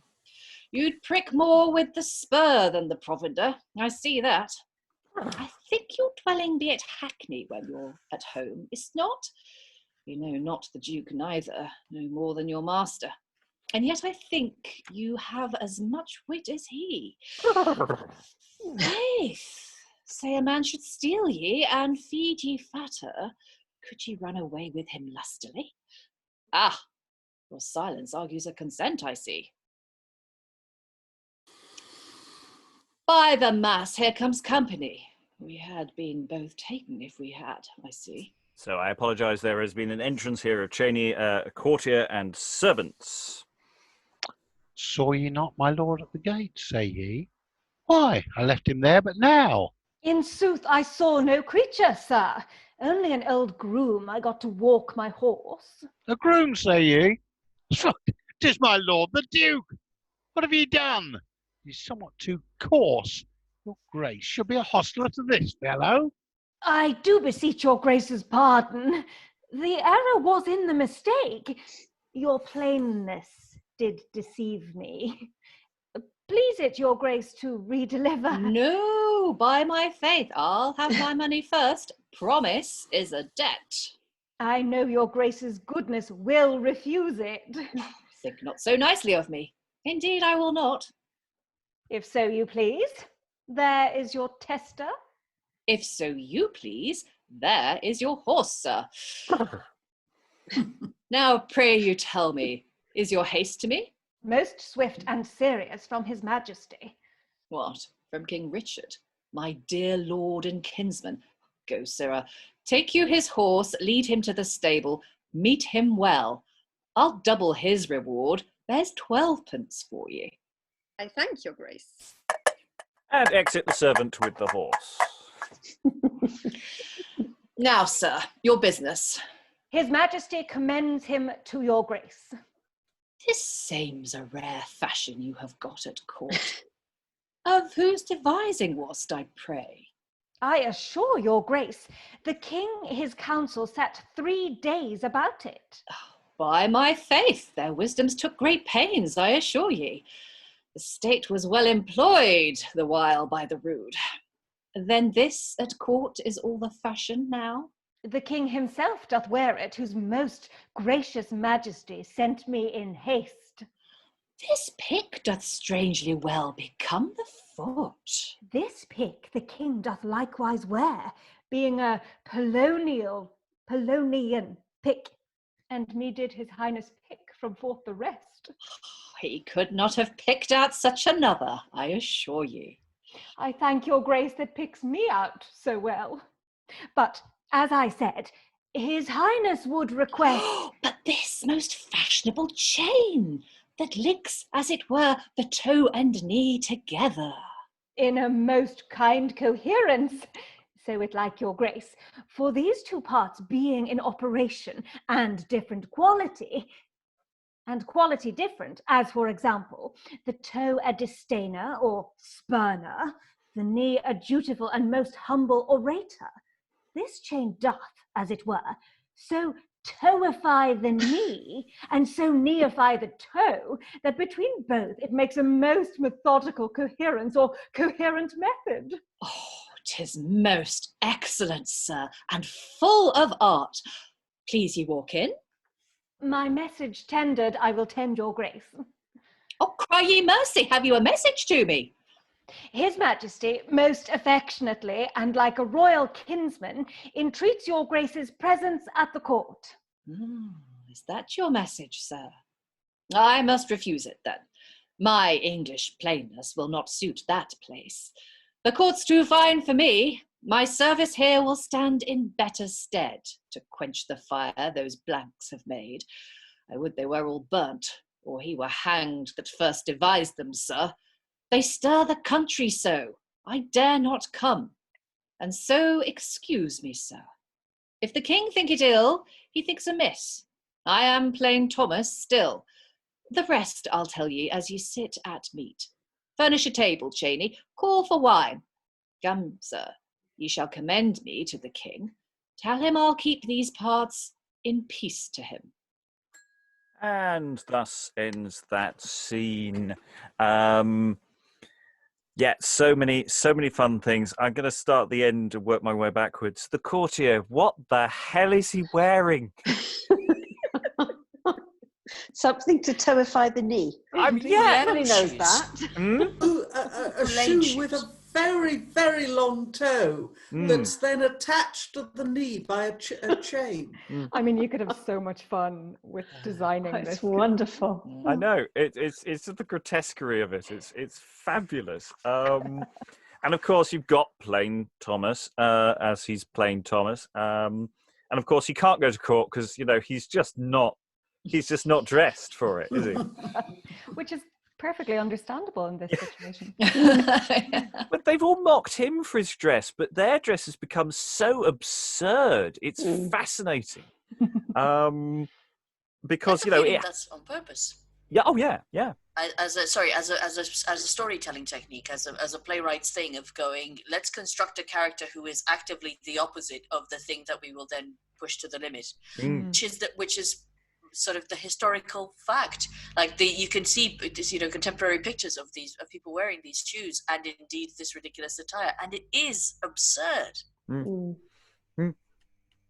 I love the courtier's reply. The error was in the mistake.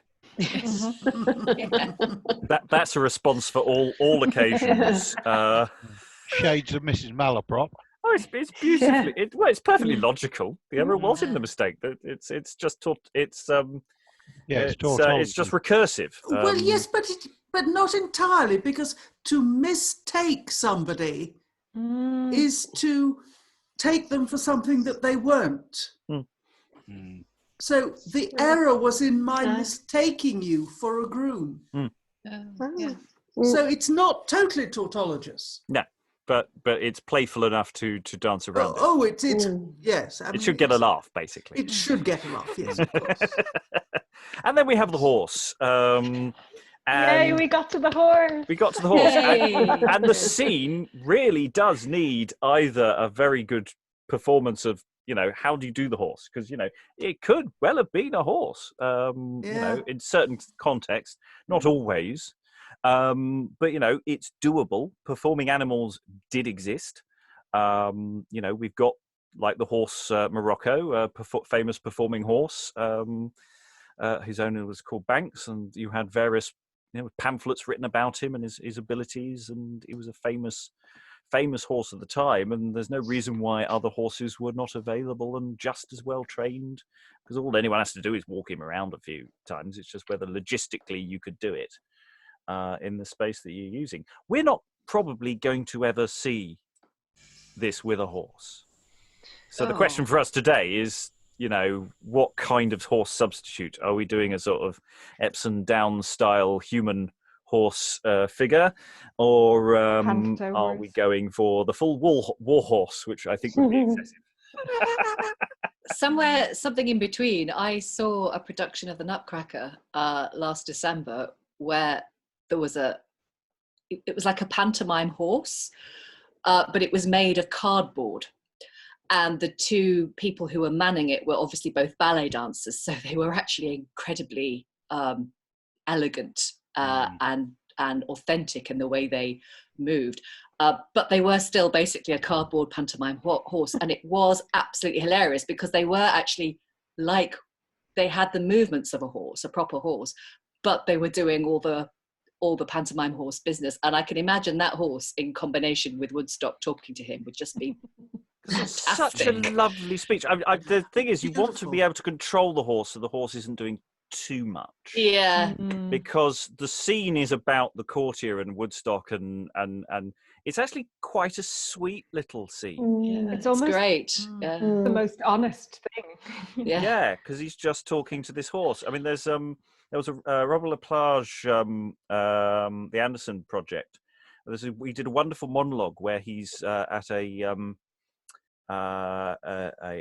psychiatrist's office, talking to the psychiatrist with his, in this case, invisible dog, and he's actually taking the dog for therapy, and he's talking the psychiatrist through the dog, what's wrong with the dog.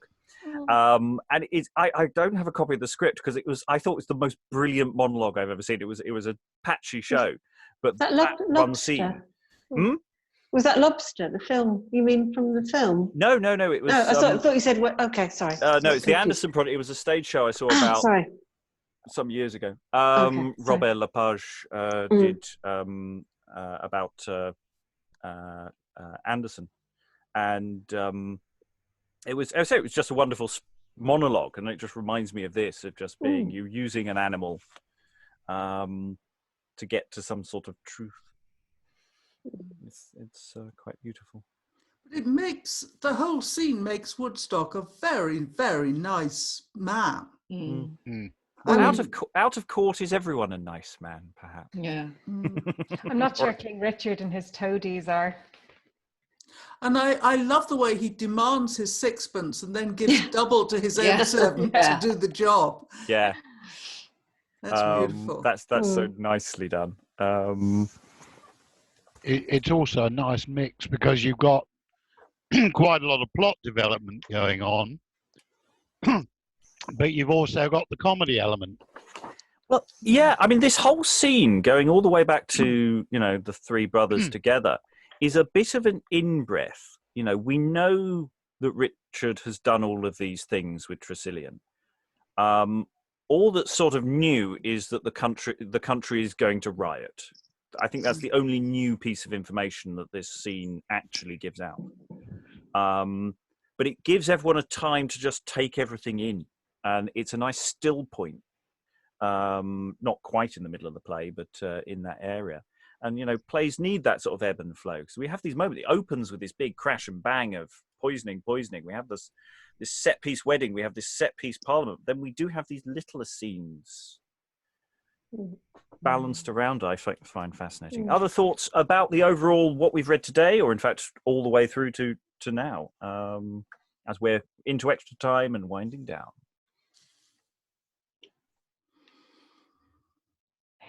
I did read that, in fact, Richard II was very interested in fashion, but also in arts and culture. But it's the fashion thing that this is the leitmotif all the way through. So it's a real send-up, in fact, isn't it, of him? Well, yeah, and it's ironic because the people who come in with handkerchiefs are in fact the Lancaster and York at the very opening of the play. It's actually in the stage directions. No, those aren't handkerchiefs; they're napkins. Napkins, they would have across their left shoulders. Yeah, interrupted at dinner. Yeah. But actually, table manners is something else that's kind of introduced in that, or kind of insisted upon in that reign as well, isn't it? There's a whole bunch of things that Richard is known historically to have tried to move the country towards, and some of them are things we still apply now, but at the time they were considered outrageous. And I was going to point out that there are a couple of mentions, or possibly more than a couple, to chronicles, to historians, to how the future will perceive this, which made me think, along with how there are sort of historically known events or kind of situations being mentioned, whether there's something there that perhaps might help us with the identity of the writer, or with the process, figuring out what the process of writing this was. It feels very chronicle inspired. I think the sources, I think that the sources themselves, I think, are reasonably well known. They're the usual sources. There is, but there are a number that come into those. So it's not just Hollingshed. We've got Grafton is a possible source, and as well as Stowe's annals. So there is definitely a lot of that flowing into this. And I mean, Helen, I think, made this point. I don't know if it was an extra time or not, but it's so difficult to identify an author for this. It's just, there's nothing leaps to mind. Nobody immediately leaps to mind in terms of style. It's slightly harder, I think, for this group because we haven't really done many of the playwrights orbiting this. But yeah, it is genuinely anonymous in that sense of it. You just can't quite pin the tail on this particular horse. Well, as Virginia, sorry, Sarah. Yes. As Virginia Woolf said, anonymous was often a woman. Yeah. I think this is a lawyer. Yeah. That's my view. Is that what we've got here is a lawyer. But going to the more general question of, how do we see this as a production today? How would you do this? And, we've got the obvious challenge of the horse, but, we've now got a selection of scenes and set pieces that we might need to try and weave together. We've got what we're calling the wedding scene, the boarding school scene, the Parliament scenes, the horse scene. How do we navigate the world of this? That this play is such a rich world that this play is putting forward. It's not like there's a conceit you would throw at this, and I think it would stick. I think there's lots of different angles. Thoughts? It's not like I watched Cypress Avenue, the Royal Court thing, the other day, and they did a really beautiful thing where they actually filmed some of it in Belfast and taking in the actual places where it was. And I don't know if things like the horse scene you could actually do in a historical house, or to try and bring it to each venue. So then, like, you have the big scenes on stage, but then you could have a kind of multimedia effect or idea in it, perhaps.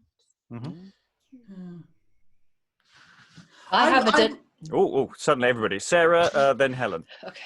I have a delicious staging of it in my head, but it would just be so expensive.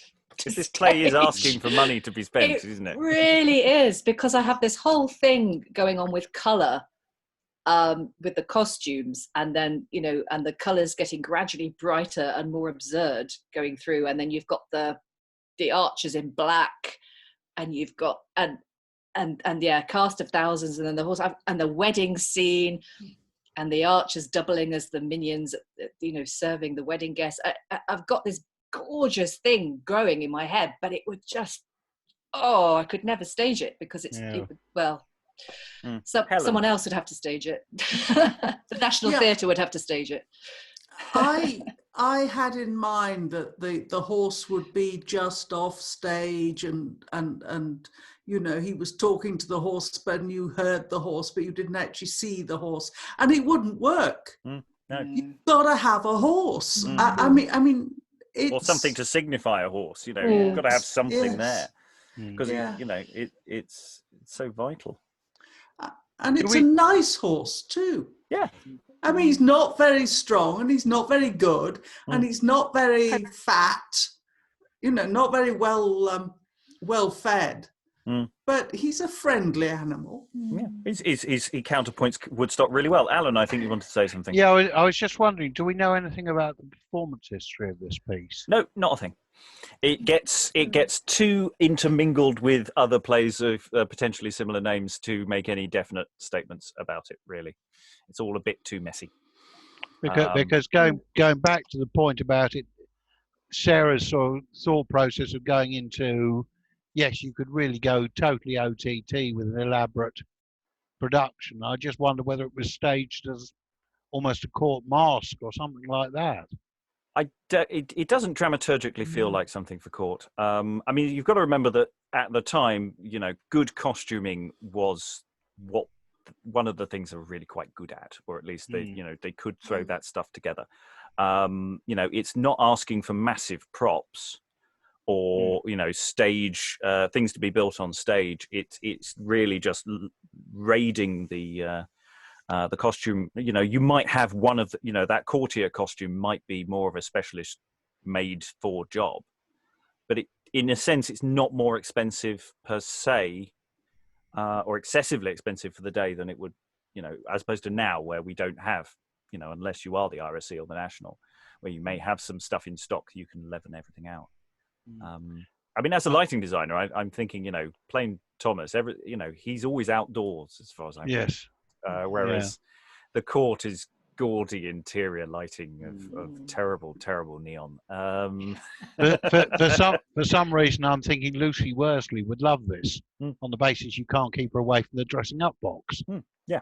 Oh yes. And you could play around with the period costume, or would in many ways really work for this play in a way that sometimes modernizing it, you don't get that. The idea of Thomas being plain Thomas wouldn't necessarily work as well in modern dress. I had the idea, when they say that the toe is attached to the knee, that when he gets off the horse and Woodstock says come in, he has difficulty walking. It's not quite calibrated well between the toe and the knee, and he's got a I thought he was going to say, no, I'll stay here. I think that's absolutely it's designed to be looked at, not to move. It's supposed to look good on the horse while he's on the horse, and he doesn't want to get it muddy. And maybe the reason he needs to come into the inner courtyard is because he needs a mounting block to actually get off, because if he's got these massive shoes, they won't go in stirrups, and it's like, how do you get off this thing? Okay, we're well into extra time, so I'm just going to ask anyone in the room have any final general thoughts that they want to throw in. Wave at me now or forever hold your peace. Everyone's so dutifully silent. It's fabulous. Okay, so we did just about manage to do Act 3 up to Scene 2, so we're going to start from Act 3, Scene 3 tomorrow. Join us then. Sadly, the horse will not return. I'm sorry, ladies and gentlemen. That's it for the horse. So thank you very much. Thank you to the readers, and goodbye. Oh no.